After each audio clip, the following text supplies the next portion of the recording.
আজ একটি সান্ত্বনা কবিতা পড়ছি।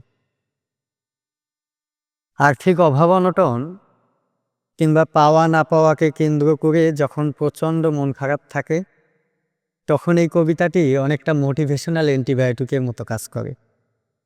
পড়ছি কবি কৃষ্ণচন্দ্র মজুমদারের লেখা দুঃখের তুলনা।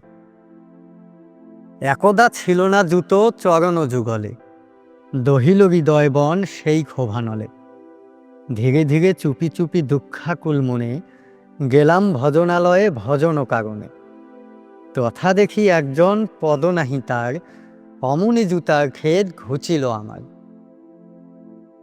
পরের অভাব মনে করিলে চিন্তন, আপন অভাব ক্ষোভ রহে কতক্ষণ। হায় আমি এলেমে কি ঘোর কাননে, নিশির আধারে পথ না দেখি নয়নে। শীতের দাপটে কাপে থর থর কায়, নাহি তার গায়ে কিছু উহু প্রাণ যায়। এইরূপে পথহারা পান্থ একজন, নিশীতে করিতেছিল কাননে রোদন।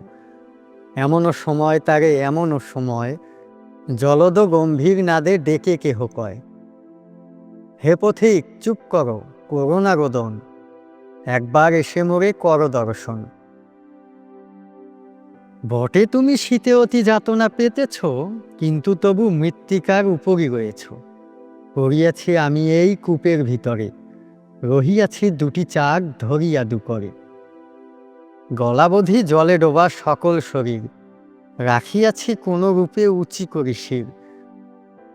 দেও তুমি ঈশ্বরের কৃতজ্ঞ অন্তরে, ধন্যবাদ পর নিজে কূপের ভিতরে।